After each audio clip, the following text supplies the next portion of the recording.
నమస్తే, welcome to Zee Telugu news morning debate. నేను సునీత. ఇక తెలంగాణలో స్థానిక సంస్థల ఎన్నికలపై సస్పెన్స్ కొనసాగుతుంది.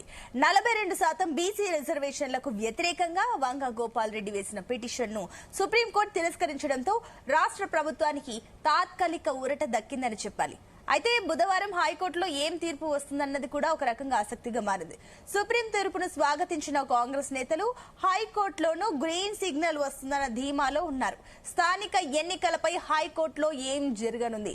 బీసీ రిజర్వేషన్లకు ఆమోద ముద్ర లభిస్తుందా, లేక ఎన్నికలకు బ్రేక్ వేస్తుందా?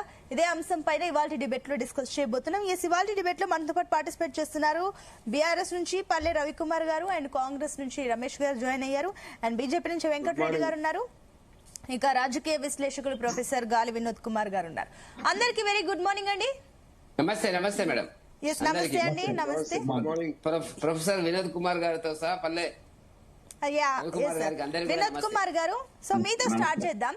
సో నిన్న జరిగిందంతా కూడా మనం చూసాం. సుప్రీం కోర్టులో అటు హైకోర్టులో స్టే ఇవ్వకపోతే సుప్రీం కి వస్తారా అంటూ కూడా ఇవన్నీ మళ్ళీ రేపు హైకోర్టులో కూడా ఏం జరుగుతుందన్న ఒక ఉత్కంఠ ఉంది. కానీ కాంగ్రెస్ ప్రభుత్వానికి వచ్చేసి కూడా ఒక రకంగా నిన్న ఏదైతే సుప్రీంకోర్టులో జరిగిందని వాళ్ళు స్వాగతించారు, అండ్ హైకోర్టులో కూడా ఒక రకంగా గ్రీన్ సిగ్నల్ వస్తుందని చెప్పేసి అనుకుంటున్నారు. సరే, ఇది వస్తుందా లేదా, బీసీ రిజర్వేషన్ సంబంధించి ఒక రకంగా ఆమోద ముద్ర లభిస్తుందా లేదన్న ఒక డైలామా అయితే అందరిలో ఉంది. ఇది లేకుండానే ఎన్నికలకు వెళ్తారా, లేదంటే ఎన్నికలు వాయిదా పడతాయన్న చాలా ప్రశ్నలు కూడా ఇప్పుడు వ్యక్తమవుతున్నాయి. కాబట్టి ఏంటి దీనిపైన మీ అనాలిసిస్ ఏంటి? ముఖ్యంగా జీ తెలుగు ప్రేక్షకులకు, నాకు ప్యానల్ సభ్యులకు అందరికీ గుడ్ మార్నింగ్ అండి. ఇవాళ ఎన్నికలు అనేటివి ఒక సాధారణ ప్రక్రియ. అది రాష్ట్ర ప్రభుత్వానికి నిర్వహించే అధికారం ఉంది కాబట్టి రాష్ట్ర ప్రభుత్వము ఎన్నికలకు ఒక నోటిఫికేషన్ జారీ చేసింది.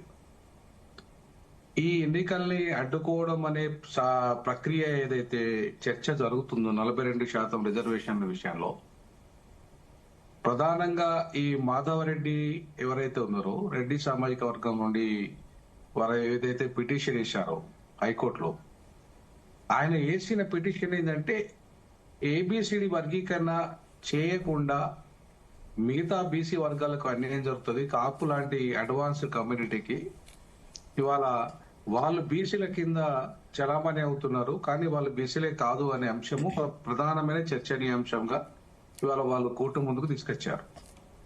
సో దాంట్లో న్యాయం ఉంది. అంటే ఆయన పిటిషన్ లో న్యాయం లేదు, కానీ వాదనలో న్యాయం ఉంది.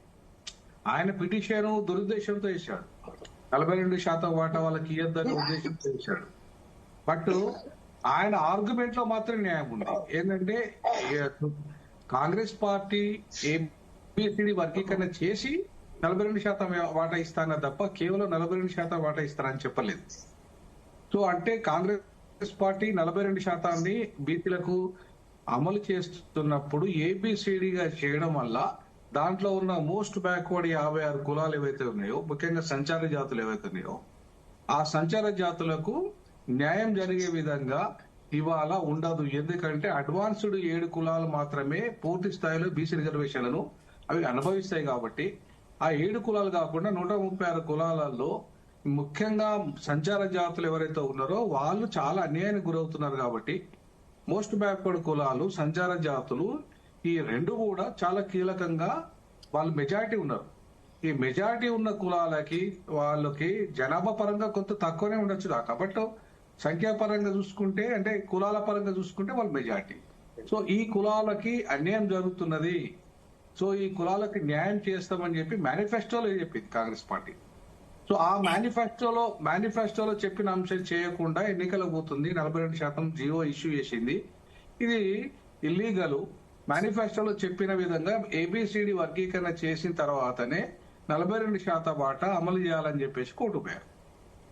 సో ఇది కోర్టు దీని పరిగణలోకి తీసుకునే అవకాశం అయితే ఉంటది గ్యారంటీగా. ఎందుకంటే మిగతా వర్గాలు ఎవరైతే ఉన్నారో వాళ్ళకు న్యాయం జరగాలి, వాళ్ళ రిప్రజెంటేషన్ లేదనే కదా, బీసీలకు రిప్రజెంటేషన్ లేదనే కదా ఇప్పటిదాకా వీళ్ళు సామాజిక వెనుకబడ్డ ఆధారంగా మాకు రిజర్వేషన్ కావాలని చెప్పేసి, మేము రాజకీయంగా వెనుకబడ్డం కాబట్టి మాకు ప్రాతినిధ్యం లేదు కాబట్టి లోకల్ బాడీలో మాకు ప్రాతినిధ్యం కల్పించండి అనే కదా వీళ్ళు వెళ్ళింది.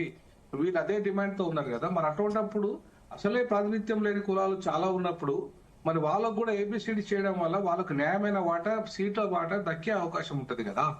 మరి ఏ ఏ ఏ మొదలైతే argument- రిజర్వేషన్ వచ్చినాక కదా సార్, మొదలు ఒక రిజర్వేషన్ నిమిషం. సెకండరీ ఇష్యూ రమేష్ గారు ఒక నిమిషం, ఆయన మాట్లాడిన తర్వాత నేను మీ దగ్గరకు వస్తాను. రమేష్ గారు, నేను మీకు టైం ఇస్తాను, మాట్లాడండి.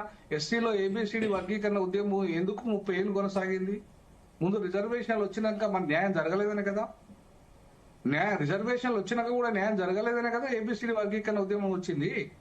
మాలా మాదిగలకు ఇతర కులాలకు అన్యాయం జరిగిందనే కదా, మాదిగలకు అన్యాయం జరిగిందనే కదా. సో కాబట్టి న్యాయమైన వాటా కోసం డిమాండ్ చేయడం, పోరాటం చేయడం తప్పు కాదు. దాంట్లో ఇవాళ మాధవరెడ్డి రెడ్డి అసోసియేషన్ పోవడం కూడా తప్పేం కాదు. కోర్టు పోవడం అనేది ప్రతి ఒక్కరి యొక్క గ్రీవెన్స్ ఉన్న ప్రతి ఒక్కరి బాధ్యత. కోర్టు పోయారు, అయినంత మాత్రాన కోర్టు పోయినంత మాత్రాన వాళ్ళు బీసీ వ్యతిరేకులను లేకపోతే యాంటీ బీసీలను ముద్ర వేయడం కరెక్ట్ కాదు. వాళ్ళ డిమాండ్ ఏంటిది? కోర్టు పోయి రద్దు చేయమని చెప్తలేదు, 42% వాటా రద్దు చేయమనట్లేదు. వాళ్ళు ప్రధానమైన డిమాండ్ ఏంటంటే ఏబిసిడి మీరు చేస్తారని చెప్పారు, చేయండి ఒకటి. రెండవది 50% సీలింగ్ అక్కడ అధిగమిస్తున్నారు కాబట్టి ఇది చట్టపరంగా చెల్లదు అని చెప్పి వాళ్ళు 2 అంశాల మీద కోర్టు పోయారు. నేనేమంటున్నంటే 50% సీలింగ్ అనేది లోకల్ బాడీ ఎన్నికల్లో రాష్ట్ర ప్రభుత్వానికి ఎత్తేసే అధికారం ఉంది. ప్రధానంగా పంచాయతీరాజ్ చట్టాన్ని సవరించే అధికారము రాష్ట్ర ప్రభుత్వానికే ఉన్నది. కాబట్టి రాష్ట్ర ప్రభుత్వం చేసింది, చట్ట సవరణ చేసింది. బట్ అక్కడ గవర్నర్ గారు దాన్ని ఆమోదించలేదు. ఇది ఒక టెక్నికల్ అంశం. ఇప్పుడు గవర్నర్ గారు ఆమోదించి ఉంటే ఈ సమస్యకు పరిష్కారం వచ్చేది, ఇంత జటిలమయ్యేది కాదు. కాంగ్రెస్ పార్టీ ఏదైతే ముందు చేయాల్సిన పని వెనక చేసింది, వెనక చేయాల్సిన పని ముందు చేసింది. ఏంది? 9th షెడ్యూల్ విషయం ముందు మాట్లాడింది. అసలు 9th షెడ్యూల్కు లోకల్ బాడీ ఎన్నికలకు సంబంధమే లేదు. చాలా మంది ఆర్గ్యుమెంట్ 9th షెడ్యూల్ అంటున్నారు, కానీ 9th షెడ్యూల్ అనే దాంట్లో విద్యా ఉద్యోగ రంగాలకు సంబంధించి, అలాగే ఒకవేళ రాజకీయ రంగానికి సంబంధం లేని విషయం అది 9th షెడ్యూల్ అని. ఈ అంశాన్ని ముడిపెట్టి ఇవాళ 9th షెడ్యూల్ విద్యా ఉద్యోగ రంగాలకు సంబంధించి తమిళనాడులో ఉన్నది తప్ప రాజకీయ రిజర్వేషన్లు లేవు అక్కడ దాంట్లో. సో బీసీలకు రాజకీయ రిజర్వేషన్లు ఈవెన్ లోకల్ బాడీలో కూడా లేవు అక్కడ. మరి అటువంటిప్పుడు అనవసరంగా 9th షెడ్యూల్ కు ముడిపెట్టి దీన్ని ఈ రాజకీయం చేయడం అనేది దీన్ని బీజేపీని బదనాం చేసే కార్యక్రమం తప్ప ఇంకోటి లేదు ఇక్కడ. సో కాబట్టి నేను ఏమంటానంటే కాంగ్రెస్ పార్టీ ఇవాళ 9th షెడ్యూల్ అంశం అనేది ఇవాళ ముందుకు తీసుకొచ్చి రిజర్వేషన్ వద్దంటారా వినోద్ కుమార్ గారు? ఏమంటారు? 42 రిజర్వేషన్ అవసరం లేదంటారా? నేను 42% రిజర్వేషన్ లో అవసరం లేదని చెప్పట్లేదు, అవసరం అని చెప్తున్నా. నేను పరోక్షంగా అవసరం రమేష్ గారు ఒక్క నిమిషం, అంటే రమేష్ గారు చాలా సమయం ఉంది, నేను మీ దగ్గరకు వస్తాను. ఆయన జస్ట్ ఒక విశ్లేషకుడిగా ఆయన అభిప్రాయం మాత్రమే చెప్తున్నారు, ఆయన మిమ్మల్ని క్రిటిసైజ్ చేయడం లేదు. రిజర్వేషన్ అంటే ఏంది? ఆయన అభిప్రాయం చెప్పనివ్వండి దయచేసి ఒక్క నిమిషం. రిజర్వేషన్ అంటే ఏంది చెప్తా. ఏంటి రిజర్వేషన్ అంటే చెప్పండి రమేష్ గారు, చెప్పండి. రిజర్వేషన్ అంటే ఏంది? ఆర్థికంగా సామాజికంగా ఎదగలేకుండా ఒకే వర్గాలు ఎదుగుతున్నాయి దేశంలో. రిజర్వేషన్ అంటే అర్థం అది కాదు. రిజర్వేషన్ అంటే అర్థం అది కాదు. మీరు 1931 సెన్సెస్ లో రిజర్వేషన్ అనే అంశాన్ని వినండి. 1931 సెన్సెస్ ఒకసారి చదవండి, దాంట్లో ఉంటది. రిజర్వేషన్స్ అంటే రిప్రజెంటేషన్. అది రిప్రజెంటేషన్ ఏ రంగాల్లో అయితే ఏ కులాలకు లేవో దాంట్లో ఆ రంగాలకు రిప్రజెంటేషన్ ఇవ్వడము. అర్థమైందా? అంతేగాని రిజర్వేషన్లు అంటే రెడ్డి రాజకీయాలు చేయడం కాదు, రిజర్వేషన్లు అంటే కమ్మ రాజకీయాలు చేయడం కాదు, రిజర్వేషన్లు అంటే బ్రాహ్మణ రాజకీయాలు చేయడం కాదు. రిజర్వేషన్లు అంటే ఎవరైతే రిప్రజెంటేషన్ లేదో ఆ రిప్రజెంటేషన్ ఏ రంగంలో లేదో దానికి కల్పించడమే రిజర్వేషన్లు. అంతేగాని రిప్రజెంటేషన్ అంశాన్ని పక్కన పడేసి ఈ రిప్రజెంటేషన్ ఇంత దాకా లేకపోవడానికి కాంగ్రెస్ పార్టీ కారణం. అంటే ఇప్పుడు ఏదేమైనప్పటికీ వినోద్ గారు, రమేష్ గారు ఒక్క నిమిషం, రమేష్ గారు ప్లీజ్ పాయింట్స్ నోట్ చేసుకోండి దయచేసి. ఇంకా స్టార్ట్ కూడా అవ్వలేదు, ఆర్గ్యుమెంట్స్ వద్దు దయచేసి, పాయింట్స్ నోట్ చేసుకోండి. రమేష్ గారు మీ పాయింట్స్ నోట్ చేసుకోండి. వినోద్ గారు, సో ఇప్పుడు సరే మీరు అంటున్న పాయింట్స్ ని మనం కన్సిడర్ చేద్దాం. అయినప్పటికీ కూడా ఇప్పుడు ఏదేమైనప్పటికీ ఇప్పుడు బీసీల సెంటిమెంట్ అయితే ఇప్పుడు రగిలించారు, బీసీ రిజర్వేషన్ కావాల్సిందని చెప్పేసి. ఇప్పుడు ఈ టైం ఇది బర్నింగ్ టైం కాబట్టి ఇదే టైంలో వాళ్ళు పాయింట్ తీసుకువచ్చినా ఏం చేసినా ఇవన్నీ విషయాల్ని పక్కన పెట్టినా కూడా ఇప్పుడు ఏదైతే హైకోర్టులో ఈ అంశం డిస్మిస్ అయ్యింది, ఇప్పుడు అది రేపు హైకోర్టులో జరగబోతుంది. కాబట్టి ఒక రకంగా ఇప్పుడు కాంగ్రెస్ ప్రభుత్వానికి ఇది లీగల్ గా బలం సపోర్ట్ ఏమైనా లభించింది అనుకోవచ్చా? కాంగ్రెస్ పార్టీ ఇప్పుడు కరెక్టే చేసిందమ్మా. లోకల్ బాడీ ఎన్నికలకు విషయంలో కాంగ్రెస్ పార్టీ పంచాయతీరాజ్ చట్ట సవరణ చేయడం ఆ పార్టీకి ఉన్న అధికారం. అలాగే కాంగ్రెస్ పార్టీ జీవో జారీ చేయడం కూడా తన పార్టీకి ఉన్న అధికారం.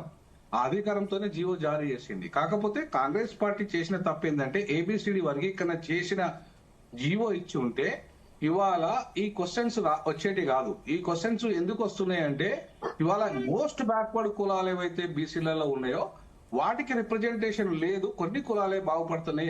ఇట్లా కొన్ని కులాలకి అవకాశాలు వస్తున్నాయి. గతంలో కూడా రిజర్వేషన్లు లేనప్పుడు కూడా కొన్ని అడ్వాన్స్డ్ బీసీ కులాలు మాత్రమే బాగుపడ్డాయి. కాబట్టి అందరికీ రావాలి. ఆల్రెడీ ఏబిసిడి ఉందండి రమేష్ గారు, మీరు మధ్యలో రాకండి. ఆల్రెడీ ఏబిసిడి వర్గీకరణ ఉంది. ఎన్టీ రామారావు గారు ఏబిసిడి వర్గీకరణ బీసీలో చేశారు. దేశంలో ఎవరు లేకపోయినా వినోద్ గారు మళ్ళీ వస్తాను, ఒక్క నిమిషం. మీరు సాగి అంటే నడవదు. మీరు సాగి అంటే నడవదండి. మీరు సాగి అంటే నడవదు. ఖచ్చితంగా రిప్రజెంటేషన్ లేని కులాలకు ఉండాల్సిందే లక్ష్యం. వినోద్ గారు I'll come back to you. Please wait. Vinod గారు I'll come back to you. Please wait. Ramesh గారు, సో మీరు చెప్పండి, వినోద్ గారు చెప్తున్న మాటల్ని ఏకీభవిస్తారు. ఆయన ఇంకొకటి ఆయన ఒక పాయింట్ చెప్పారు కూడా, ఇదంతా కూడా మీరు ఒక ప్రాసెస్ ప్రకారం వెళ్తే గనక ఇది అయ్యేది. మీరు డైరెక్ట్ గా అటు గవర్నర్ ఆమోదం లేదు అండ్ రాష్ట్రపతి అక్కడ ఆమోదం లేదు, ఏది లేకుండా మీరు డైరెక్ట్ జీవో ఇవ్వడం కూడా ఇది కరెక్ట్ కాదు, ఇది పాసిబుల్ కాదనేది వాళ్ళ వాదన. అండ్ ఇంకొకటి మీరు ఏవైతే పెట్టారో కూడా ఈ డాటా కులగణన చేశారో జనగణన విషయంలో కూడా అది ఇంకా కాలేదు కాబట్టి సరే మీరు ఎవరిని పాత లెక్కలు తీసుకొని పెట్టారు, ఇవన్నీ డేటా వీక్ ఉంది, డెడికేషన్ కమిషన్ తీసుకొచ్చిన లెక్కలు ఇవన్నీ కూడా వీక్ గా ఉన్నాయి కాబట్టి ఇది పాసిబుల్ కాదనేది వాళ్ళ వాదన. మీరు కాంగ్రెస్ ప్రభుత్వం ఏ రకంగా నమ్మకం ఇవ్వగలుగుతుంది ఇది ఖచ్చితంగా పాసిబుల్ అవుతుందని? ఒకటి ప్రొఫెసర్ గారు గాలి వినోద్ గారు నమస్కారం అండి. ఈ రోజు మీరు చేస్తున్న వాదన పరోక్షకంగా బీసీల వ్యతిరేకంగా ఉంది కానీ ఎక్కడ మీ మాటలలో ప్యూరిటీ లేదు. మీరు బీజేపీకి మద్దతు ఇస్తున్నట్టున్నది ఫస్ట్ థింగ్. రెండో విషయం నేను మాట్లాడతాను. ఈ రోజు తెలంగాణ సంస్కృతి తెలంగాణ పరిస్థితుల మీద మీకు అవగాహన లేనట్టున్నది. తెలంగాణ పాలేరోడు ఇంటి ముందు నడిస్తే చెప్పులు ఇడిచి నడవాల. పాలేరోడు విద్యార్థి తన కొడుకును చదివిస్తా అంటే నాలుగకు సురికి పెట్టే దినాలు మేము చదివాం. మీరు చదివినో లేదు. ఎవడైతే విద్యా విధానం కాదు స్కూళ్ళు కూడా ఎక్కడ కూడా లేదు. మీరు ఆంధ్ర పోలిస్తే ఆంధ్రాలో ఇంగ్లీష్ వాళ్ళు పాలించారు కాబట్టి అక్కడ స్కూల్ గానీ ఎడ్యుకేషన్ గా ఢిల్లీ ఐఎస్సీ ఐపీఎస్ ఆఫీసర్లు ఈ రోజు అన్ని వర్గాలు. నేనేమన్నా తెలంగాణలో నైజాం పాలించిండు, ఇక్కడ పూర్తి స్థాయిలో దొరలు జమీందారులు ఈ రోజు వత్తాసు పలికి ఎక్కడ కూడా ఏ పేద విద్యార్థులు ఉన్నా వాళ్ళు పేద చదువుకుందాం అనుకున్నా చదువుకోలేని దుస్థితిలో ఈ తెలంగాణ ఉండే. మీరు గ్రహించాలి పూర్వకథలు. ఈ రోజు 42 రిజర్వేషన్లు అంటే మీరు రిజర్వేషన్ వచ్చినాక ఈ మాట మాట్లాడితే బాగుంటది. ఇంకా చిన్న అప్పుడు పోరాటం చేయండి. వేరే జాతులకు పూర్తి స్థాయి న్యాయం జరుగుతలేదని దాని పోరాటం. మొట్టమొదటిసారిగా ఈ రోజు పెద్ద ఎత్తున కుట్ర జరుగుతుంది. బీసీలకు 42% ఇవ్వద్దని కొన్ని అగ్రవర్ణాలు పూర్తి స్థాయిలో వ్యతిరేకిస్తున్నాయి. గుర్తిస్తున్నాం. వాళ్ళు ఎవరో ఏ పార్టీ వాళ్ళో మాకు తెలుసు. ఈ రోజు ఎవరు చేపిస్తున్నారు? హైకోర్టులో సుప్రీంకోర్టులో ఏపిస్తున్నారు. దీన్ని అడ్డుపడుతున్నారు. ఎందుకు అడ్డుపడుతున్నారు? వాళ్ళు మింగలేక వస్తున్నారు. ఈ రోజు 42 బీసీలకు న్యాయం జరిగితే వాళ్ళ ఉనికి ఖరాబ్ అవుతాయనే బాధలో వాళ్ళు ఉన్నారు. ఈ రోజు మీరు గ్రహించాల్సిన అవసరం ఉన్న కొన్ని విషయాలు. సామాజిక న్యాయం జరగాలని రాహుల్ గాంధీ నేతృత్వంలో ఈ దేశం అందరూ కూడా విద్యార్థులైతే మీరు ఒకటి గ్రహించండి. 1000 ఎకరాలు జమీందారుల వద్ద ఉండే ఒక జమాన్లో మన తెలంగాణలో 1000 ఎకరాలు లక్షల ఎకరాలు కూడా ఉండే. అటువంటి పరిస్థితుల్లో దేశానికి ఎట్లా లాభం జరిగింది? ఈ రోజు పేదలకు పంచితే ఆ భూమిని పంచితే 5 ఎకరాలు 10 ఎకరాలు పంచితే ఇటు దేశ అభివృద్ధి కోసం తోడ్పాటు జరిగింది. పంటలు వండినాయి. లేక పడావ పడిపోతుండే 1000 ఎకరాలు. అదే పూర్తి స్థాయిలో పేదతనంలో ఉండే పరిస్థితులు. ఈ రోజు ఆర్థికంగా రైతులు ఎదిగిండ్రు. దేశ అభివృద్ధి జరిగింది. పంటలు వండిండ్రు. అంటే మీరు వచ్చిన 2 ఏళ్లలోనే ఇవన్నీ జరిగిపోయాయి అంటారా? మీరు వచ్చిన 2 ఏళ్లలోనే ఇప్పుడు అందరూ మీరు అంటున్న సమాజం తెలంగాణ సమాజం అంతా మారిపోయిందా? మీరు మేము తెలంగాణ స్వాధించేటప్పుడు ఈ రోజు నైజాం పాలన అంతమొందించేటప్పుడు ఏ బీజేపీ దాన్ని పార్టీ ఎంకరేజ్ చేసిందే మీరని చెప్పేసి మీ పైన విమర్శలు ఉన్నాయి. కానీ ఒకటి సరే, ఈ విషయం పక్కన పెడదాం, మనం టాపిక్ డివియేట్ అవుతుంది. రమేష్ గారు ఇందాక ఒక పాయింట్, కీలకమైన పాయింట్ వినోద్ గారు చెప్పడం జరిగింది. రిజర్వేషన్లు అనేది కూడా కేవలం ఇదేదో ఎన్నికల కోసం కాదు. రిజర్వేషన్లు అనేది విద్య, ఉపాధి, ఉద్యోగరీత్యా ఇవన్నీ రిజర్వేషన్లు వర్తించాలనేది కూడా బీసీల నుంచి వచ్చిన డిమాండ్. వాళ్ళేమి ఎన్నికల్లో మాకు రిజర్వేషన్ పరంగా కావాలని, సరే మీరు పార్టీ పరంగా ఇస్తారా రిజర్వేషన్లు, షెడ్యూల్ 9 దీనికి మీరు లింక్ పెట్టి ఈ రోజు స్థానిక సంస్థల ఎన్నికల్ని ఇన్ని రోజులుగా డిలే చేస్తూ ఈ రోజు గ్రామాల్లో అభివృద్ధి కుంటుపడేదానికి కాంగ్రెస్ ప్రభుత్వమే కారణమైందని చెప్పేసి మీ పైన విమర్శ. దానికి ఏం చెప్తారు మీరు? అంటరానితనం మేం తీసామా, బీజేపీ వాళ్ళు తీశారా? వెట్టి చాకిరి మేం రద్దు చేశామా, బీజేపీ వాళ్ళు రద్దు చేశారా? భూ సంస్కరణలు మేం పెట్టామా, బీజేపీ వాళ్ళు నా చేశారా? ప్రశ్న మీరు సరిగా అర్థం చేసుకున్నట్టుంది. దీని తర్వాత చెప్తాను మేడం, మీరు ఆగండి. ఈ రోజు మీరు అన్నారు కదా మేమే పెట్టాం కాంగ్రెస్ వాళ్ళు ఇవ్వాలంటే మా వెంకటరెడ్డి గారు నవ్వారు, నేను చూశాను. ఈ రోజు మేం పెట్టాం అంటే మేము రద్దు చేశామా? సామాజిక పరిస్థితులు ఎలా ఉంటాయి ఈ దేశంలో, ఈ తెలంగాణలో ముఖ్యంగా, భారతదేశంలో అయితే తెలంగాణలో ఉండే ఇటువంటి దుర్భరమైన పరిస్థితుల నుంచి ఎదుర్కొని ఈ దేశాన్ని ఒక ముందుకు తీసుకొచ్చి పేదలను కానీ రిజర్వేషన్ల ద్వారా ఈరోజు కొంచెం అంచెలుగా కొంత చదువుకున్న విదేశాలకు వెళ్లే పరిస్థితి, ఈ రోజు కంప్యూటర్ వచ్చే పరిస్థితి. ఈ రోజు ఎంతమంది విద్యార్థులు చదువుకుంటే ఈ దేశము ఉన్నత స్థాయిలో ఎదుగుతుందంటే దానికి జనాభా నిష్పత్తి. ఈ రోజు మన జనాభా రమేష్ గారు ఈ కథలు చెప్పుడు మానేయండి. ఇవాళ 83 కోట్లు కాదు, 83 కోట్లు 83 కోట్లు వినండి, మీరు వినండిగా 83 కోట్లు ఇవాళ బెస్ట్ అవైలబుల్ స్కూల్స్ కి 83 కోట్లు ఇవ్వట్లేదండి. ఇవన్నీ ఇవ్వట్లేదు. 83 కోట్లు మీ ప్రభుత్వం, మీ ముఖ్యమంత్రి 83 కోట్లు రిలీజ్ చేయట్లేదు. బెస్ట్ అవైలబుల్ స్కీమ్స్ లో ఎస్సీ ఎస్టీలు చదువుతున్నారు, ఎస్సీ ఎస్టీ పిల్లలు చదువుతున్నారు.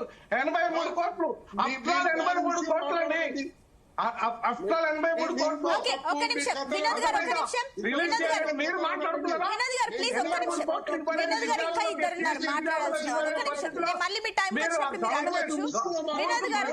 వినోద్ గారు దయచేసి ఒక నిమిషం ఆగండి. వినోద్ గారు ప్లీజ్ వినోద్ గారు మీరు చాలా డిబేట్స్ లో పార్టిసిపేట్ చేశారు. Vinod discipline of the debate. Please wait. I'll come back to you, Vinod గారు. I'll come back to you. Please wait. Ramesh గారు please come to the point అండి. మీరు పాయింట్ కి రండి. మీరు హైకోర్టులో బలమైన పాయింట్స్ ఏం వాదించబోతున్నారు అనేది అడుగుతున్నాను. ప్లీజ్ ఒక్క నిమిషం. రమేష్ గారు, వినోద్ గారు ఒక్క నిమిషం. రవికుమార్ గారు గుడ్ మార్నింగ్ అండి. రమేష్ గారు ప్లీజ్, ఇంకా చాలా టైం ఉంది మీరు మాట్లాడడానికి. మిగిలిన వాళ్ళు మాట్లాడివ్వండి దయచేసి. ఒక్క నిమిషం వినోద్ గారు. రమేష్ గారు ప్లీజ్ దయచేసి ఆగండి. ఇంకా చాలా టైం ఉంది. ఇంకా ఇద్దరు మాట్లాడాల్సిన వాళ్ళు ఉన్నారు. రమేష్ గారు దయచేసి ఆగండి. మీరు ఇలా వాదించడం వల్ల మనకు క్లారిటీ రాదు. మనం పబ్లిక్ కి క్లియర్ గా ఒక మెసేజ్ ఇవ్వడానికి మనం ఇక్కడ వచ్చాం. మీరు ఏం చేయాలనుకుంటున్నారో అన్ని పార్టీల వర్షన్ వినడానికి డిబేట్ కి వచ్చారు. ప్లీజ్ మీరు దయచేసి ఆ పాయింట్, మీరు కూడా ఆయన ఇంటరప్ట్ చేశారు కాబట్టి నేను మాట్లాడడానికి లేదు. ఆయన మాట్లాడుతున్నప్పుడు మీరు వెళ్ళారు, మీరు మాట్లాడినప్పుడు ఆయన వచ్చారు. ప్లీజ్ మీరు ఆగండి. నేను ఒకసారి బీఆర్ఎస్ బీజేపీ వర్షన్ తీసుకున్నాక నేను మళ్ళీ వస్తాను, అప్పుడు మాట్లాడొచ్చు. మీరు ప్లీజ్ పాయింట్స్ నోట్ చేసుకోండి దయచేసి. రవికుమార్ గారు గుడ్ మార్నింగ్. గుడ్ మార్నింగ్ అండి సునీత గారు. ఎస్, ఏం చెప్తారు? సో వర్షన్స్ వింటున్నారు. గాలి వినోద్ కుమార్ గారి మాటల్ని మీరు ఏకీభవిస్తున్నారు? ముందుగా ప్యానెల్ లో ఉన్న మిత్రులు గాలి వినోద్ కుమార్ గారికి, రమేష్ గారికి, వెంకటరెడ్డి గారికి, మీకు జీనియస్ వీక్షకులు అందరికీ నమస్కారం అండి. ఇప్పుడు వినోద్ కుమార్ గారు మాట్లాడిన దాంట్లో డైరెక్ట్ పాయింట్కి వచ్చేస్తున్నాను. బీసీ రిజర్వేషన్లకు సంబంధించి వర్గీకరణ, ఎస్ ఖచ్చితంగా ఆ బీసీ రిజర్వేషన్ల వర్గీకరణని మేమెవరం వ్యతిరేకం కాదు. ఎవరు వ్యతిరేకం? ఫస్ట్ క్లారిటీ, ఎవరు వ్యతిరేకం కాదు. నేను కూడా ఒక బీసీ బిడ్డని. ఇప్పుడు వినోద్ కుమార్ గారు చెప్పకపోయినా బీసీ వర్గాల్లో ఒక ఉన్నత కొంత కాస్త అధిక అడ్వాన్స్డ్ గా ఉన్నటువంటి ఒక గౌడ వర్గానికి సంబంధించినటువంటి మేము ఎవ్వరు వ్యతిరేకం కాదు. మా బీసీల వాటా కోసం పోరాటం చేస్తున్నటువంటి వాళ్ళు. ఇంకా కూడా ఒక స్పష్టత కూడా చెప్పాల్సినటువంటి అవసరం ఏముందంటే, ఏ రిజర్వేషన్లలో లేదు, ఎస్సీ రిజర్వేషన్ల వర్గీకరణ లేదు, ఎస్టీ రిజర్వేషన్ల వర్గీకరణ లేదు. ఇప్పుడు వచ్చింది ఎస్సీ, ఇప్పుడు వచ్చింది. కానీ బీసీ రిజర్వేషన్లలో తెలంగాణ, ఆంధ్రప్రదేశ్లో, తెలుగు రాష్ట్రాల్లో మిగతా పక్కకు పెడితే మొదటి నుంచి కూడా విద్యా ఉద్యోగ రిజర్వేషన్లలో బీసీ రిజర్వేషన్లో ఏబిసిడి అనేది వర్గీకరణ ఉన్నది. ఇక్కడ ఎవ్వరు కూడా ఇంకా ఒక బీసీలో ఉన్నతంగా అడ్వాన్స్డ్ ఉన్నటువంటి వాళ్ళ కింద ఉన్నటువంటి మోస్ట్ బ్యాక్వర్డ్ బీసీసీ వీళ్ళ వాటానో ఇంకా లేకపోతే వాళ్ళ అనగదొక్కడమో వాళ్ళ ప్రయోజనం తీసుకునేటువంటి అవకాశమే లేదు. ఈ వర్గాలకే దిక్కు దివానా లేదు. ఈ బీసీలకి అడ్వాన్స్డ్ ఉన్న బీసీలు అనేటటువంటి వాళ్ళకే వాళ్ళ వాటకే దిక్కు లేదు ఇప్పటి వరకు. మాకే ఇక వాళ్ళకి మా కింద ఉన్నటువంటి వాళ్ళని మేము వాళ్ళ లబ్ధ వాళ్ళకి గుంజుకునేటువంటి అవకాశమే లేదు. ఖచ్చితంగా ఎస్ మేము చెప్తున్నాం కదా, ఆ నింద గాని ఆ బదనాం గాని అపవాది గాని మాకు అక్కరే లేదు. చాలా స్పష్టంగా చెప్తున్నాం. బీసీలో రాజకీయంగా కూడా స్థానిక సంస్థల్లో కూడా రిజర్వేషన్లు ఉన్నాయి కదా, 42% అమలు చెయ్యండి. ఆ 42% లో ఈ మోస్ట్ బ్యాక్వర్డ్, ఎందుకంటే తమిళనాడులో ఆల్రెడీ విద్యా ఉద్యోగాల్లో కూడా 50% లో 30% బీసీస్, 20% మోస్ట్ బ్యాక్వర్డ్ బీసీస్ అని ఉన్నది.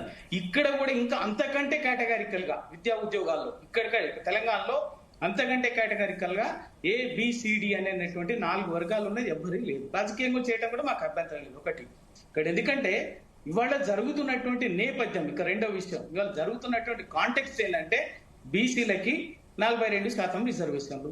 42% రిజర్వేషన్లు అనేది ఒక రకంగా మాకు అన్యాయం. బీసీలకు 42% అనేది అన్యాయం. అయితే ఇవాళ ఎందుకు అంటే ఏదో ఒకటి జరగనియండి అన్నటువంటి ఒక భావనతోటి మేము అందరం కూడా రాజకీయాలకు అతీతంగా తనలాడుతున్నాము. ఖచ్చితంగా 42%. కానీ ఎవరైతే వాళ్ళ కోర్టుకు వేసినటువంటి వాళ్ళ ఉద్దేశాలు ఉన్నాయో వాళ్ళు ఆన్ పేపర్ ఏమైనా చూపించవచ్చు కాక, ఆన్ పేపర్ మీద పిటిషన్ లో లీగల్ ఏదైతే నిలబడుతుంది, ఏదైతే డిస్ప్యూట్ చేయొచ్చు అన్నటువంటి అంశం ఉండొచ్చో చూపించవచ్చు. కానీ వాళ్ళ ఉద్దేశాలు హైకోర్టులో వేసినటువంటి వాళ్ళ ఉద్దేశం కానీ, సుప్రీంకోర్టులో వేసినటువంటి ఉద్దేశం కానీ దురుద్దేశమే తప్ప ఈ బీసీ వర్గాలకు మేలు చేయాలో, లేకపోతే రాజ్యాంగాన్ని కాపాడాలో, లేకపోతే ఇంకా సుప్రీంకోర్టు మార్గదర్శకాలకు అనుగుణంగా ఖచ్చితంగా ఇవాళ మంచో చెడో ఇవాళ ఇంతకాలంగా లేనటువంటి చైతన్యం బీసీ వర్గాల్లో కదలిక అయితే వచ్చింది. ఇవాళ క్షేత్రస్థాయిలో కదలిక వచ్చింది. ఇవాళ మేమే ఉన్నటువంటిది ఎందుకు అంటే ఖచ్చితంగా ఇవాళ రేపు ఎందుకంటే నిన్న సుప్రీంకోర్టులో ఏమైంది, సుప్రీంకోర్టు కింద హైకోర్టులో తేల్చుకోండి దానికి సంబంధించి, ఎందుకంటే అక్కడ విచారణ కొనసాగుతున్నది కాబట్టి హైకోర్టులో తేల్చండి. రేపు మంచి వచ్చేయడం ఏం చేరుతుంది. ఎందుకంటే మేము మొదటి నుంచి చెప్తూనే ఉన్నాం, కాంగ్రెస్ పార్టీ 42% రిజర్వేషన్లు ఇన్సీర్ చేయడాన్ని ఆహ్వానించడం తప్పుబట్టలే, ఆహ్వానించడం, ఖచ్చితంగా సపోర్ట్ చేసినాం. అది ఇంకా ఏ ఎక్స్టెంట్ దాన్ని అమలు చేయడానికి ఎటువంటి కార్యాచరణ ప్రభుత్వం టేకప్ చేసినా కూడా బీఆర్ఎస్ పార్టీ నుంచి కానీ మేము వ్యక్తులుగా, ఎందుకంటే మేము ఆ వర్గాల నుంచి వచ్చినటువంటి వాళ్ళం, అనేక సామాజిక ఉద్యమాలు ఒక్కొక్క బీసీ వర్గాల కోసమే కాదు, మేము తెలంగాణలో ఈ తెలుగు గడ్డ మీద జరిగినటువంటి ప్రతి సామాజిక ఉద్యమంలో అగ్రభాగాన్ని నిలబడినటువంటి వాళ్ళం, తనలాడినటువంటి వాళ్ళం, త్యాగాలు చేసినటువంటి వాళ్ళం. కాబట్టి ఇవాళ ఇది మాకు సంబంధించినటువంటి, అంటే ఇప్పుడు రేపు హైకోర్టులో విచారణ ఉంది కాబట్టి రేపు కాంగ్రెస్ ప్రభుత్వం తరపున ఎవరైతే వాదిస్తున్నారో కూడా ఇప్పుడు రాష్ట్ర ప్రభుత్వానికి సంబంధించి కూడా సో ఖచ్చితంగా మంచి జరుగుతుందని భావిస్తున్నారా? నమ్మకం ఉందా ఫస్ట్ ఆఫ్ ఆల్ బీఆర్ఎస్ కి? సునీత గారు, నేను నా స్పిరిట్ నేను ముందు చెప్తా, మంచి జరగాలని మనస్ఫూర్తిగా కోరుకుంటున్నాను. నేను అది నిలబడాలని కోరుకుంటున్నాను.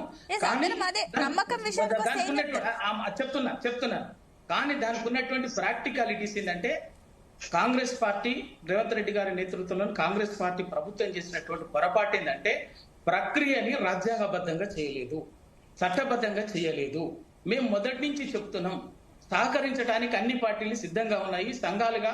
ఎందుకంటే ఏ పార్టీ అయినా ఈ పార్టీ సహకరించలేదని చెప్పేస్తే మేము అలాంటి వాళ్ళం పోయేటోళ్ళం. ఎందుకంటే తెలంగాణ ఉద్యమంలో ఆ పని చేసినాం, అన్ని పార్టీల దగ్గరికి పోయి ఒప్పించినాం, దండం పెట్టినాం, ఒప్పించుకున్నాం.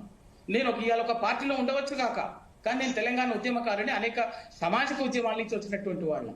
కాబట్టి ఇది బీసీ అన్నది మాకు సంబంధించినటువంటిది. నిజంగా ఈ పార్టీ నుంచి సరైన సహకారం లేదు అన్నటువంటిది ముందు కనుక ఇది లేదు, పార్టీ వ్యతిరేకిస్తుందని చెప్పితే మాలాంటి వాళ్ళు ఒక 10 మంది పోతాం, ఆ పార్టీ అధిష్టానాన్ని కలుస్తాం, విజ్ఞప్తి చేస్తాం.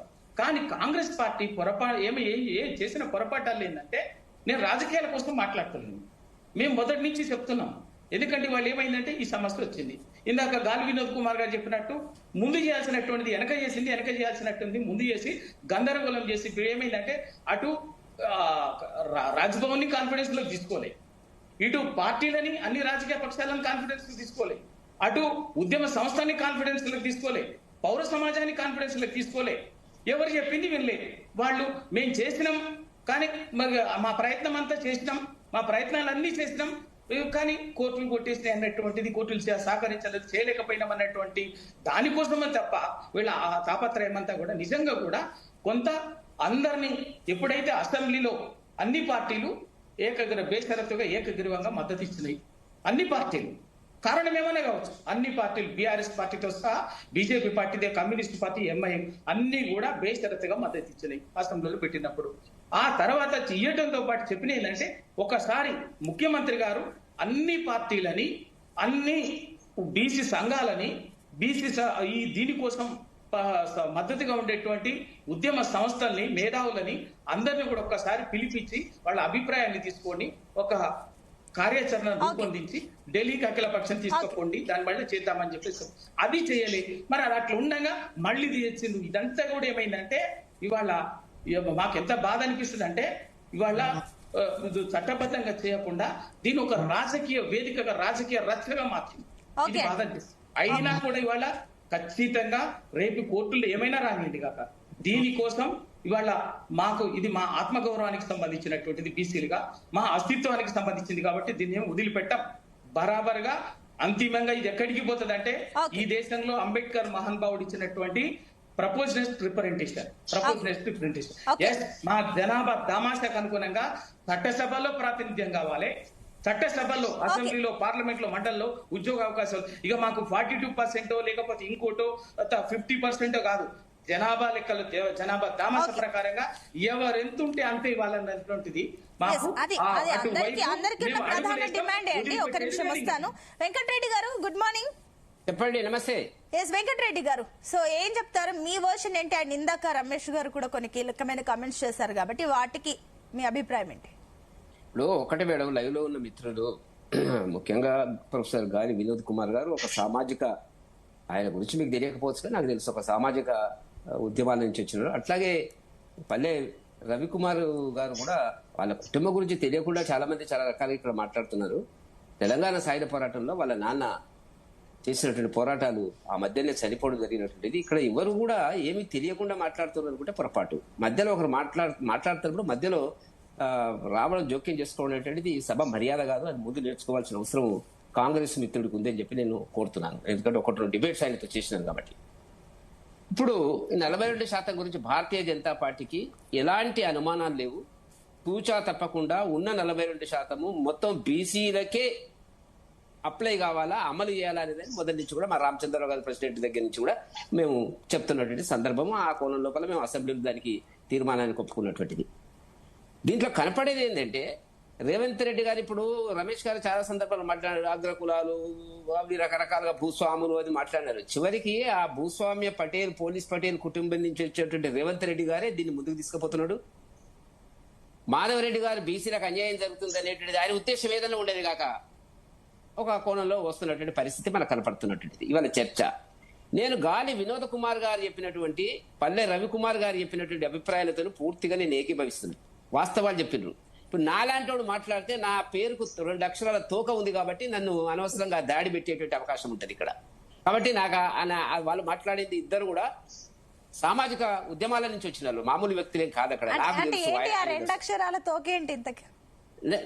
తెలుసు కదా 2 అక్షరాల తోక ఉన్నది కాబట్టి నా మనసులో ఉన్న అభిప్రాయాలను సామాజిక ఉద్యమకారులు చెప్పినందుకు చాలా సంతోషపడుతున్నాను. ఇది ఉన్నటువంటి పరిస్థితి. ఇవాళ రేవంత్ రెడ్డి గారు చేసినటువంటిది ఏంటంటే బీసీలను మోసం చేయడానికి 55 సంవత్సరాల కాంగ్రెస్ పాలనలో కాంగ్రెస్ ప్రభుత్వము చేసిన దానికంటే అనేక రెట్లు బీసీలను నిట్ట నిలువున నడి రోడ్ల మోసం చేయడానికి ఒక కుట్ర బనినాడు. ఆ కుట్రలో ఆయన సఫలీకృతం అవుతున్నటువంటి పరిస్థితి మనకు కనపడుతుంది. సఫలీకృతం అవుతున్నాడు ఆయన సంబంధించి చాలా విషయాలు వినోద్ కుమార్ గారు చెప్పినారు. ఇప్పుడు మీరు రాజకీయంగా ఒక అవునన్నా కాదన్నా కూడా ఇప్పుడు చర్చ పెట్టినారు కాబట్టి నేను మాట్లాడుతున్నాను. ఒక 6-7 కులాలు ఏవైతే ఉన్నాయో అనేక కారణాలలో రెడ్డిలలో కూడా కొంతమంది అడ్వాన్స్ అయిపోయినటువంటి పరిస్థితి, ఆర్థిక స్థాయిని చదువుకున్నారు, ఉద్యోగాలు వచ్చినాయి, కాంట్రాక్టులు వచ్చినాయి, రాజకీయాలకు వచ్చినారు. ఇది సమాజంలో జరిగినటువంటి మాట వాస్తవం. ఆ కోణంలో ఇవాళ లేదు పరిస్థితి. ఇవాళ ఏం జరిగింది? ఏబిసిడి అనేటువంటి వర్గీకరణ చేయాలా? చేయకుండా ఎట్లా వస్తారు చెప్పండి? ఒక 5-6 కులాలు. ఇప్పుడు పల్లె రవికుమార్ గారు కూడా ఒక బలమైనటువంటి సామాజిక వర్గ ప్రతినిధి ఆయన. నాకు తెలుసు. ఆయన గౌడ సామాజిక వర్గం నుంచి వచ్చినటువంటి వ్యక్తి. గౌడ సామాజిక వర్గం బలంగా ఇవాళ అన్ని పద్ధతుల్లో వెళ్ళినటువంటి పరిస్థితి మనకు కనపడుతున్నటువంటిది. కాబట్టి నేను అంటున్నది ఏంటంటే, ఏదో డిస్టర్బెన్స్ వస్తుంది మేడం, నేను అంటున్నది ఏంటంటే ఇది వర్గీకరణ జరగాల. మోస్ట్ బ్యాక్వర్డ్ క్లాసెస్, కుమ్మరోళ్ళు, కమ్మరోళ్ళు, ఒడ్లొళ్ళు, ఆ వర్గాలు ఏవైతే ఉన్నాయో అవి కూడా సంచార జాతులు, ఇంతకుముందు ప్రొఫెసర్ వినోద్ కుమార్ గారు చెప్పినట్టు వాళ్ళకి న్యాయం జరగాలని కోరుకుందాం. మనం కొంత ఎన్నిక జరిగితే ముందుకు వెళ్తారు వాళ్ళు. అది జరగలే, అది మేము మాట్లాడితే ఏమైతే మాకు కులం అంటారు. కాబట్టి అదొక భాగం. రెండవది ఏంటంటే 9 జీవో ఏదైతే ఇచ్చినాడో తప్పుల తడక. ఇప్పుడు డెడికేటెడ్ కమిషన్, ఈ డెడికేటెడ్ కమిషన్ కాన్సెప్ట్ ఎక్కడి నుంచి వచ్చింది ఏమన్నా నేను పొరపాటు మాట్లాడితే గాలి వినోద్ కుమార్ గారు చెప్పాలి. సుప్రీంకోర్టు ఇచ్చినటువంటి గైడ్ లైన్స్ ఏంటంటే షెడ్యూల్ 9 లో పెట్టాలనుకున్నప్పుడు you have to appoint dedicated commission. ఒక స్పష్టమైన కమిషన్ ఏర్పాటు చేయాలా, ఒక జ్యుడిషియరీ ఉండాలా, దానికి అనేక రకాల హక్కులు ఉండాలా, మ్యాన్ పవర్ ఉండాలా, చెయ్యాలా.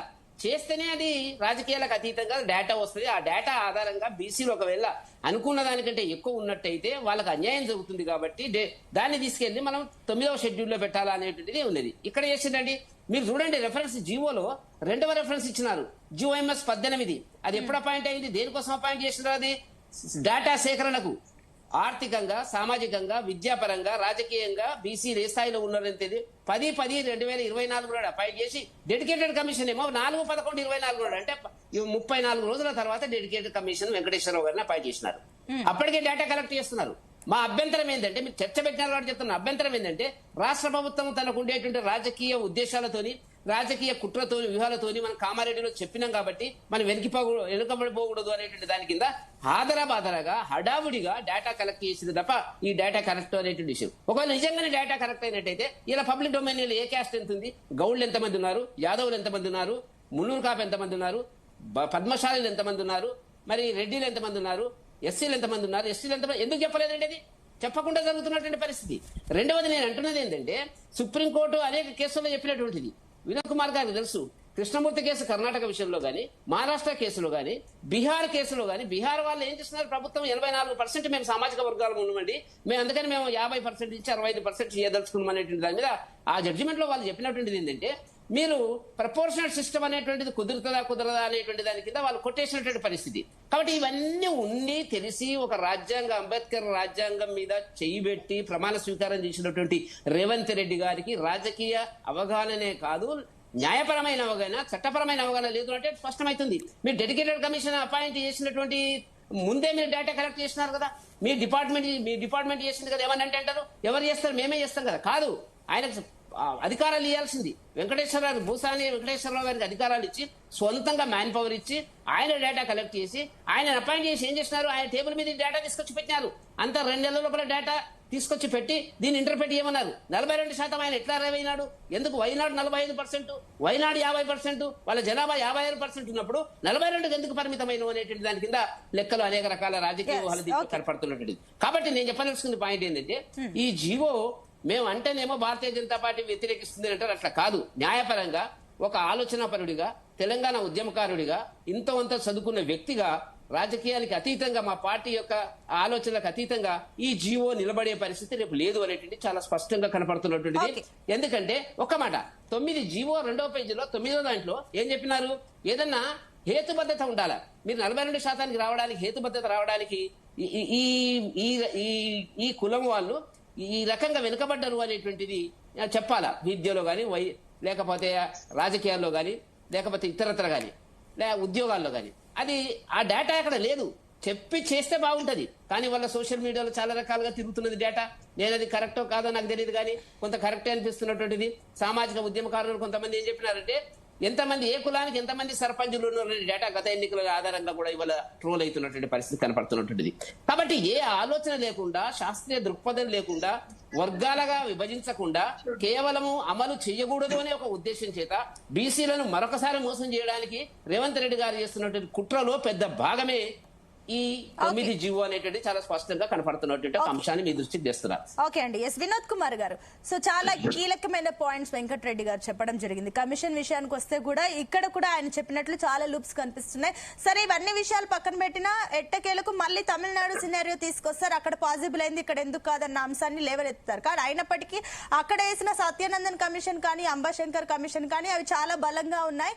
కానీ కాంగ్రెస్ ప్రభుత్వం పెట్టిన డెడికేషన్ కమిషన్ ఇందాక వెంకటరెడ్డి గారు చెప్పినట్లు నెల రోజుల్లో ఏం చేస్తారు, అది అడిగినా కూడా అది నిలవదు అని చెప్పేసి ఆయన పాయింట్ ఉంది. కాబట్టి నిజంగానే ఇది పాసిబులా అన్పాసిబులా?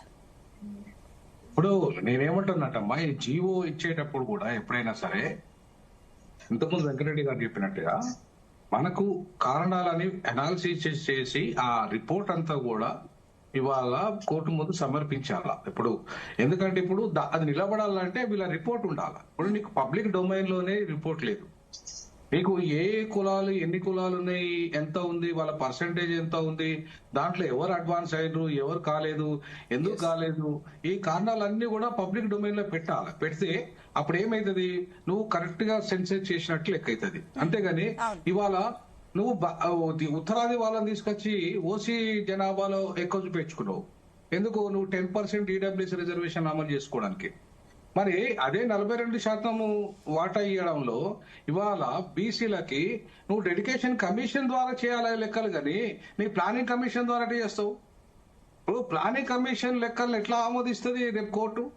డెడికేషన్ కమిషన్ వేయాలని చెప్పి స్పష్టంగా సుప్రీంకోర్టు గైడ్ లైన్స్ ఉన్నప్పుడు నువ్వు డెడికేషన్ కమిషన్ ద్వారా అధికారులు ఇచ్చి జనాభా లెక్కలు తీసుకొచ్చి కరెక్ట్ గా దాన్ని అనాలిసిస్ చేసి రిపోర్ట్ తయారు చేసి డెడికేషన్ కమిషన్ కదా సబ్మిట్ చేయాల్సింది రేపు కోర్టులా. కానీ ఆ డెడికేషన్ కమిషన్ వేసింది ఎప్పుడు? నువ్వు ముందు సెన్సెస్ స్టార్ట్ చేసింది ఎప్పుడు? అంటే ఇవాళ నిజంగా రేవంత్ రెడ్డి గారికి చిత్తశుద్ధి లేదు బీసీల పట్ల అనడానికి బెస్ట్ ఉదాహరణ ఏంటంటే ఫస్ట్ ఆయన 9th షెడ్యూల్ లో పెట్టమని చెప్పేసి ఆయన ఒక చట్టం చేసి కేంద్రానికి పంపాడు. అసలు లోకల్ బాడీ ఎన్నికలకు 9th షెడ్యూల్కి ఏం సంబంధం? 9th షెడ్యూల్ అనేది ఎప్పుడు వస్తుంది అంటే 9th షెడ్యూల్ సంబంధించి విద్యా ఉద్యోగ రంగాలకు సంబంధించి వాళ్ళకి 9th షెడ్యూల్ లో పెట్టింది తమిళనాడు ప్రభుత్వము. దాంట్లో రాజకీయ రిజర్వేషన్లకు సంబంధించిన అంశం లేదు. అందులో రాజకీయ రిజర్వేషన్ అంశం నువ్వు ఇస్తున్నావు లోకల్ బాడీలో. సో దానికి 9th షెడ్యూల్కి ఏం సంబంధం అని నువ్వు చట్టం చేస్తావు? అవసరం ఏంది అంటే కాలయాపన. బీసీల పేరు మీద పోయి అక్కడ బీజేపీని బదనాం చేయాలి, అది ఢిల్లీలో కూర్చోవాలి, నువ్వు షెడ్యూల్లో చేస్తలేవు. ఇవాళ నేను అంటున్న ఈ సందర్భంగా ఇవాళ జాతీయ స్థాయిలో ఒక రాష్ట్రానికి చేస్తే బీజేపీ ఒక రాష్ట్రంలో ఉండే అధికారంలో పార్టీ కాదు కదా, దేశం మొత్తంలో ఉంది కదా. ఒక రాష్ట్రానికి చేస్తే మిగతా రాష్ట్రాలు ఆల్రెడీ బీహార్ పెండింగ్ లో ఉంది సమస్య, చాలా రాష్ట్రాలలో ఈ సమస్య పెండింగ్ లో ఉంది. మొత్తం చేయాలంటే సెన్సస్ ఆఫ్ ఇండియా మళ్ళా జనాభా లెక్కలు తీసుకోవాలి, దాంట్లో క్యాస్ట్ సెన్సస్ తీసుకొని అప్పుడు సమగ్రంగా పార్లమెంట్ లో చర్చ చేసి అప్పుడు కదా వాళ్ళు చట్టం చేసిన తర్వాత కదా 9th షెడ్యూల్ పెట్టేది. అంతేగాని 9th షెడ్యూల్ లో పెట్టాలి. ఎట్లా పెడతారండి 9th షెడ్యూల్ లో తెలంగాణ అంశాన్ని ఎట్లా పెడతారు? ఏ అంశం ఇది? లోకల్ బాడీ ఎన్నికల అంశం ఇది. నువ్వు పెట్టమా విద్యా ఉద్యోగ రంగాలకు సంబంధించిన అంశం కూడా కాదు అది. కేవలం లోకల్ బాడీ ఎన్నికలను 9th షెడ్యూల్ లో పెట్టమని చెప్పేస్తే అంటే కోడిగుడ్డుకు ఏదో ఉంటారు లింక్ పెడతారు కదా, ఆ టైప్ లో రేవంత్ బోడిగుంటుకు లింక్ పెట్టి రేవంత్ రెడ్డి ఇవాళ బీసీలను మోసం చేశాడు. దాంతో ఇప్పటికి టైం అంతా వేస్ట్ చేశాడు. 6 నెలల్లో నువ్వు చేస్తానన్నావండి, 6 నెలల్లో నువ్వు బీసీ రిజర్వేషన్ ఇస్తానన్నావు. 6 నెలలు పోయి ఇప్పుడు 22 నెలలు అయిపోయి 23 నెలలకు వచ్చింది. నువ్వు అయినా కూడా ఇప్పటిదాకా సక్రమంగా చేయలేదు, ఇప్పటిదాకా సక్రమంగా చేయలేదు. సరే లాస్ట్ మినిట్ లో ఏం చేశావు? జియో పాస్ చేశావు. ఆ లాస్ట్ మినిట్ లో జియో 9 పాస్ చేసినప్పుడు కూడా దాంట్లో చాలా లూప్ హోల్స్ ఉన్నాయి జియోలో. ఆ జియోలో లూప్ హోల్స్ పెట్టి ఇవాళ ఇస్తూ మరి ఎవరిని మోసం చేయడానికి రేపు కోర్టులు ఇవన్నీ డాటా అడుగుతాయి. ఆ డాటా అడిగినప్పుడు పూర్తి డాటా నీకు ఇవ్వాల్సిన అవసరం ఉంటుంది. మరి రేపు ఆ డాటాను కరెక్ట్ గా నువ్వు కోర్టులు నమ్మే విధంగా ఉండాలా, నమ్మని విధంగా ఉండాలా? నీ దగ్గర పబ్లిక్ డొమైన్ లో కనీసం పెట్టలేదు. పెట్టకపోతే సరే మీ ప్రభుత్వం ఇష్టం, నువ్వు పెట్టలేదు. కనీసం దానికి డాటాను అనాలిసిస్ చేయడానికి ఒక కమిటీ వేసినావు. ఒక్క నిమిషం అమ్మా, జస్టిస్ సుదర్శన్ రెడ్డి గారి ఆధ్వర్యంలో వేసినావు కమిటీ. దానైనా పబ్లిక్ డొమైన్ లో పెట్టాలి కదా, దాన్నైనా కూడా అది పబ్లిక్ డొమైన్ లో పెట్టాలి కదా, అది కూడా పెట్టలేదు. పోనీ ఇవాళ మిగతా ఏబిసిడి చేస్తానని చెప్పి నువ్వే మేనిఫెస్టోలో పెట్టావు. బీసీ డిక్లరేషన్ లో నువ్వే పెట్టినావు. మేము ఏబిసిడి చేసి బీసీ 42% వాటా ఇస్తానని చెప్పి నువ్వే మేనిఫెస్టోలో పెట్టినావు. మరి ఎందుకు చేయలేదు? ఏబిసిడి 42% వాటాలో ఏబిసిడి ఎందుకు చేయలేదు? మరి ఏమంటే వచ్చింది నీకు? ఆల్రెడీ విద్యా ఉద్యోగ రంగంలో ఏబిసిడి ఎప్పటి నుండో అమలు అవుతుంది. ఓకే, మరి దీంట్లో అడుగుదామండి దీని అమలు గురించి. చేస్తే నీ దగ్గర ఉన్న అధికారాన్ని నువ్వు ఎందుకు వాడలేదు? ఓకే, ఒక్క నిమిషం అండి. ఇవన్నీ కూడా చక్కని అంశాలమ్మా ఇవన్నీ. ఎస్ ఒకసారి కనుక్కుందాం. రమేష్ గారు, సో రెండు అంశాలు కూడా క్లియర్ గా చెప్పడం జరిగింది. జీవోలో ఏవైతే ఉన్నాయో కూడా అవన్నీ కూడా క్లియర్ గా లేవు. పబ్లిక్ డొమైన్ లో ఎందుకు పెట్టలేదు? అండ్ కమిషన్ విషయానికి వస్తే కూడా వాళ్ళ కమిషన్లు వేరున్నాయి, మీరు పెట్టిన కమిషన్లు. అంతకంటే ముందు డెడికేషన్ కమిషన్ కంటే ముందే డాటా సేకరిస్తున్నారు. ఇది ఏ రకంగా మీరు నమ్మిస్తారు కోర్టులను అని చెప్పేసి కూడా ఇన్ని రకాల ప్రశ్నలు వ్యక్తం అవుతున్నాయి. కాబట్టి ఏం చెప్తారు? First of all, few people are not supporting to this reservations. I know it. Some people BJP is total avoiding. ఒట్టిగన్నారు రేవంత్ రెడ్డి గారి మీద బ్లేమ్ చేసి పప్పటడానికి కోసం పబ్బ నడుపుకునే పరిస్థితి. ఇక్కడ పార్టీలకు అతీతంగా మనం మాట్లాడాలనుకుంటున్నామండి. ఒక నిమిషం, మీరు బీజేపీ బీఆర్ఎస్ అన్న విషయం పక్కన పెడితే అంతకంటే ముందు డెడికేషన్ కమిషన్, ఇందాక వినోద్ గారు అన్న డెడికేషన్ కమిషన్ విషయంలో పబ్లిక్ డొమైన్ ఎందుకు పెట్టలేదు అన్న అంశానికి సమాధానం చెప్పండి. నేను చెప్తాను. నేను ఫస్ట్ ఆఫ్ ఆల్ నన్ను చెప్పనియండి. ఎందుకంటే టోటల్ అగ్రవర్ణాలలో చాలా మట్టుకు సపోర్ట్ ఇస్తున్నారు, చాలా మంది వ్యతిరేకిస్తున్నారు. ఇది మేజర్ రోల్. నేనంటున్నా ఆల్రెడీ వర్గీకరణ ఉన్నది ఏబిసిడి. దాన్ని బట్టే అందులో చేర్చుకోవాలి. మీరన్న సంచర జాతులు కానీ ఏ జాతులు ఉన్నా మిగిలిన వాళ్ళ కోసం వర్గీకరణ జరుగుతుంది. అది ఆల్రెడీ మనం ఏబిసిడిలో ఉన్నాయి. అలా కొంతమందిని చేర్పులు మార్పు. దాన్ని గురించి మీరు పాయింట్అవుట్ చేస్తున్నారంటే మీకున్న చిత్తశుద్ధి మాకు అర్థమవుతుంది. ఇంకోటి, ఆల్రెడీ కమిషన్లు వేశాం. కమిషన్లు వేసేసిన తర్వాతనే డాటా తీసుకున్నారు. దాని తర్వాతనే డెడికేటెడ్ కమిషన్ కూడా పూర్తి స్థాయిలో సర్వే జరిగింది, పూర్తి స్థాయిలో కులగణన జరిగింది. మీరు ఏ స్థాయిలో మాట్లాడుతున్నారండి? మీ 9th జీవోలలో జీవో గురించి మేము డిబేట్ పెడదామా మన ఇద్దరం? సార్ వినోద్ కుమార్ గారు రెడీ ఉండండి, ఇదే టీవీలో మాట్లాడతాం. మీరు తమిళనాడులో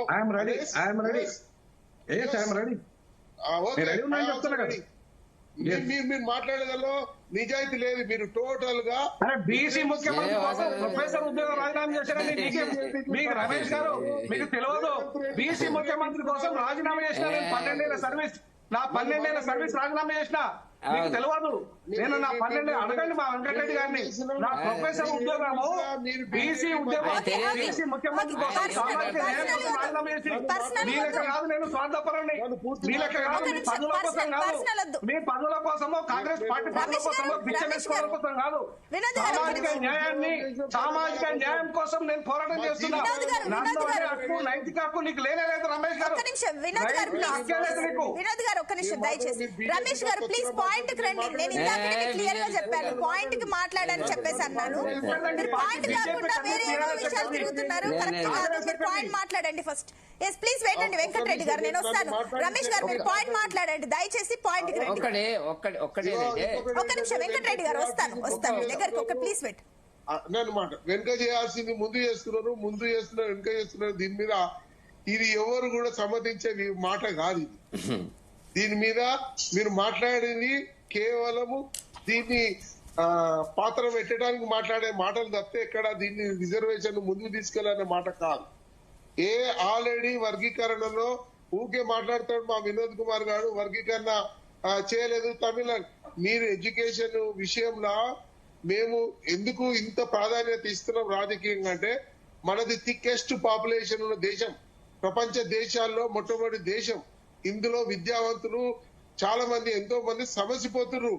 బీసీలలో ఉట్టి, ఎస్సీలలో ఉట్టి, ఎస్టీలలో ఉట్టి వాళ్ళ మేధస్సు ముందుకు వస్తలేదు, అనగదొక్కే పరిస్థితుల్లో ఉన్నాయి. ఈ రోజు మీరు గ్రహిస్తలేదు నక్సలిజం ఎందుకు వచ్చింది. ఈ రోజు మీరు మాట్లాడాలి ఎంతమంది ప్రాణత్యాగాలు. మీరు దీని మీద దృష్టి లేదు. ఈ రోజు ఈ రిజర్వేషన్ తెచ్చిన తర్వాత తదుపరి రేవంత్ రెడ్డి భూస్వామి కబ్జాలు, లక్షల కోట్ల రూపాయల కబ్జాలు చేస్తుంటే వచ్చింది నక్సలిజం. మీ రేవంత్ రెడ్డి భూస్వామి వెలమ ద్వారా కేసీఆర్ రేవంత్ రెడ్డి లాంటి వాళ్ళ వల్ల నక్సలిజం వచ్చింది. నక్సలిజం పుట్టింది వాళ్ళ వల్ల. మీకు ఒక్క విషయం మీరు గ్రహించాలి, ఇవన్నిటి కూడా సమగ్రంగా మీరన్న డెడికేటెడ్ కమిషన్ లో ఉన్నాయి. మీరు అన్న షెడ్యూల్ కమిషన్ లో మాట్లాడిన అన్ని తెలంగాణ సమస్త విషయాలు చెప్పాలి కదా.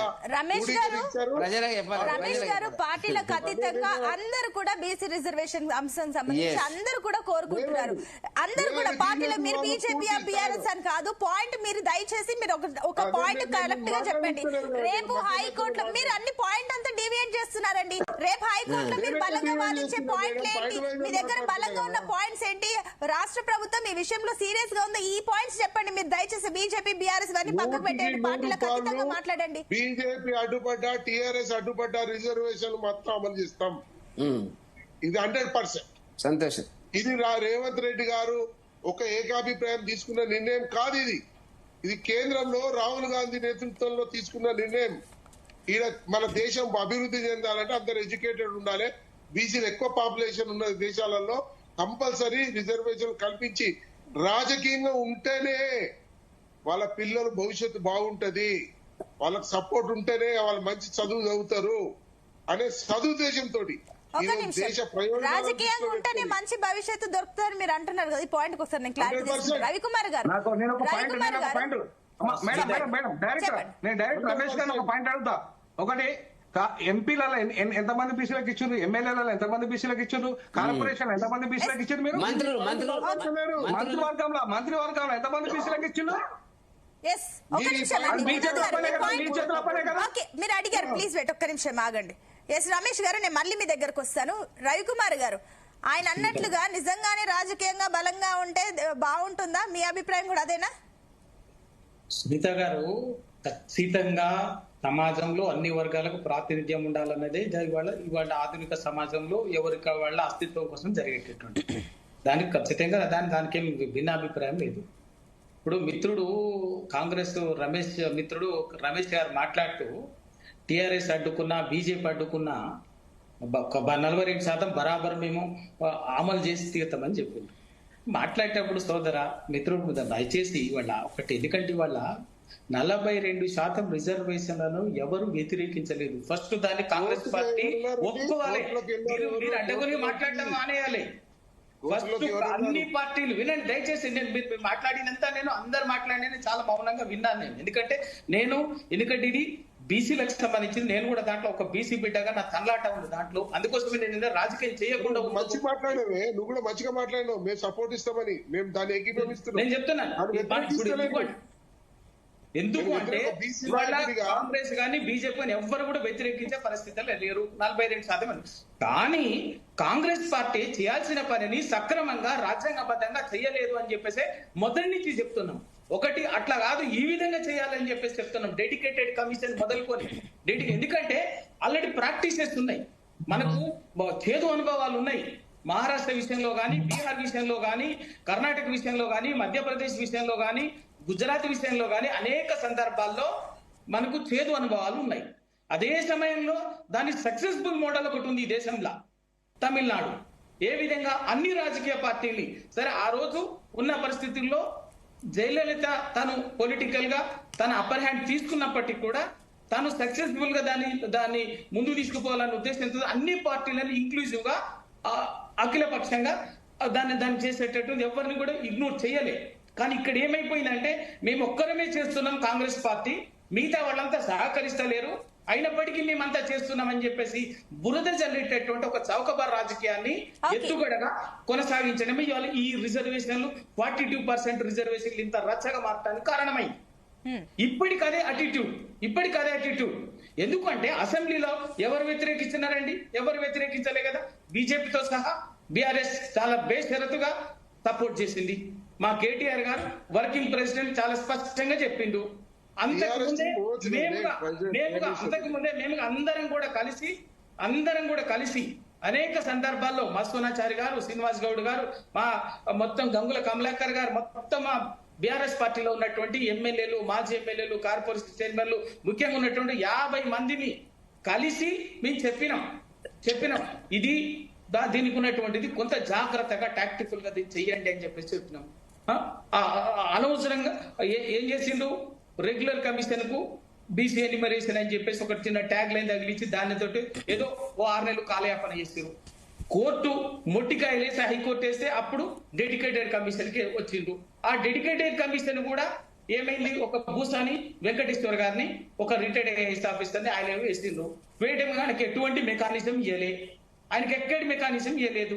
తర్వాత ఇప్పుడు గాలి వినోద్ కుమార్ గారు చెప్పినట్టుగా మళ్ళీ ఎన్యూమరేషన్ ఏమో టెక్నికల్ గానేమో డెడికేటెడ్ కమిషన్ ఉంది, అక్కడ ఎన్యూమరేషన్ చేసిందేమో మళ్ళీ ప్లానింగ్ కమిషన్ తోటి చేసింది. ఎంత గందరగోళం చేసి లాస్ట్ కి ఏమైందంటే లెక్క తేల్చలే. ఈ రోజు వరకు బీసీ పాపులేషన్ తెలంగాణలో చేసినటువంటి బీసీ ఎంత పాపులేషన్ అనేది మళ్ళీ ఇప్పటి వరకు అధికారికంగా ఎక్కడ పబ్లిక్ డొమైన్ లో లేదు, ఎక్కడ ప్రభుత్వం ప్రకటించలేదు. ఇవన్నీ చాలా గందరగోళాలు ఉన్నాయి. అటుపోయింది సుప్రీంకోర్టు, అటుపోయి మళ్ళీ ఇక్కడ ఆర్డినెన్స్ అన్నారు, ఆర్డినెన్స్ పెండింగ్. ఎంత అయిందని దానికి ఎట్లయితే సాధ్యమైతుంది, దీన్ని ఏ విధంగా పరిష్కరించుకోవాలని చెప్పేసి అఖిల పక్షం అన్ని పార్టీలతో ముఖ్యమంత్రి గారి అధ్యక్షతన, ఎందుకంటే వాళ్ళ ప్రభుత్వం ఇనిషియేట్ చేసింది కాబట్టి ముఖ్యమంత్రి గారి అధ్యక్షతన అన్ని పార్టీలను పిలవండి, బీసీ ఉద్యమ సంఘాలను పిలవండి, విద్యావంతులను పిలవండి, అందరి అభిప్రాయాలు తీసుకుని ఒక కార్యాచరణతో పోతే ఒక మనకేమైందంటే దాంట్లో ఉన్నటువంటి లోతుపాతులు సమస్యలు అంటే పరిష్కరించుకోవాలన్నటువంటిది మనకు ఒక మోడల్ వస్తుంది. దాని ప్రకారం చేయొచ్చు అని చెప్పి చెప్పినాం. అవి ఏమి పట్టించుకోలే, ఎంతసేపు రాజకీయం చేయడం, ప్రతిపక్షాల మీద బురద చల్లడం. వెంకటరెడ్డి గారు ఇందాక మీరు ఒక సబ్మిషన్ మెన్షన్ చేస్తారు, ఏంటి ఆ సబ్మిషన్? ఒకటే మేడము, ఇప్పుడు జరుగుతున్నది ఏంటంటే రేవంత్ రెడ్డి గారికి అన్ని రకాల న్యాయ సంబంధమైన అంశముల గురించి ఇది ముందుకు పోదు ఈ పద్ధతిలో తెలిసి కూడా కామారెడ్డిలో ఇచ్చినటువంటి ఒక వాగ్దానాన్ని నిలబెట్టుకోవడానికి, ప్రచారం చేసుకోవడానికి రాహుల్ గాంధీని పిక్చర్లోకి తీసుకొచ్చిండు. రాహుల్ గాంధీతో బీహార్ లో ఏం చేస్తున్నారు, అన్ని పేపర్లలో కోట్ల రూపాయలు ఖర్చు పెట్టి అడ్వర్టైజ్మెంట్ ఇచ్చినారు. రాహుల్ గాంధీ ఇది బెస్ట్ మోడల్ తెలంగాణ అన్నాడు. ఇప్పుడు రాహుల్ గాంధీ ప్రెస్టేజ్ కోసం ఏం చేస్తున్నారంటే ఇదంతా నడిపిస్తున్నారు. తెలుసు వాళ్ళకి. చివరికి ఏం చెప్తారంటే రేపు కోర్టులో ఫెయిల్ అయిపోతే దీనికి భారతీయ జనతా పార్టీ దీనికి అడ్డుపడ్డది అనేటువంటి దాని కింద. కాబట్టి ఇవాళ వాళ్ళు గెలిచే పరిస్థితి లేదు, ప్రజల్లో వాళ్ళు గెలిచే పరిస్థితి లేదు. కాబట్టి రేవంత్ రెడ్డి 20 నెలల పాలన మీద తీవ్రమైన అసంతృప్తి అనేక అంశాలు ఉన్నది. కాబట్టి తప్పించుకోవడానికి ఏంటంటే ఒక నాటకం డ్రామా రేవంత్ రెడ్డి గారు పెద్ద ఎత్తున నడిపిస్తున్నటువంటి ఒక సందర్భం. ఓకే, ఎస్ రమేష్ గారు మీ ఫైనల్ కమెంట్స్. ఇందాక వినోద్ గారు కూడా మిమ్మల్ని ఒక ప్రశ్న అడిగారు, దానికి కూడా జవాబు చెప్పండి.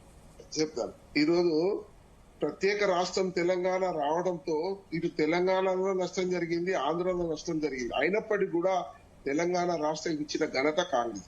ఈ రోజు మీరు మాట్లాడే విషయంలో ఈ రోజు రిజర్వేషన్ వస్తే మాకు లాభం జరుగుతుందా నష్టం జరుగుతుందా అని బేరోజు చేస్తలేం.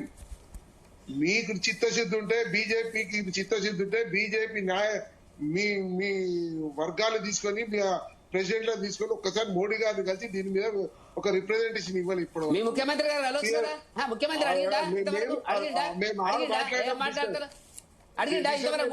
బాధ్యత లేదు, ముఖ్యమంత్రిగా బాధ్యత అన్ని ప్రతిపక్షాలు తీసుకొని ఎందుకు పోలేదు? ఒక నిమిషం, అంటే ఒకటి ఖచ్చితంగా తెలంగాణ రాష్ట్రానికి రిప్రజెంటేటివ్ గా ఎవరున్నారంట కూడా ఆబ్వియస్ గా సీఎం రేవంత్ రెడ్డి వస్తారు కాబట్టి ఆయన వెళ్లి మాట్లాడాలి. మీరు బీజేపీ పైన దోస్తారంటే మీరు చేతులు ఎత్తేస్తే వాళ్ళు రెస్పాన్సిబిలిటీ తీసుకుంటారు మీరు అన్నట్లుగా. అఖిల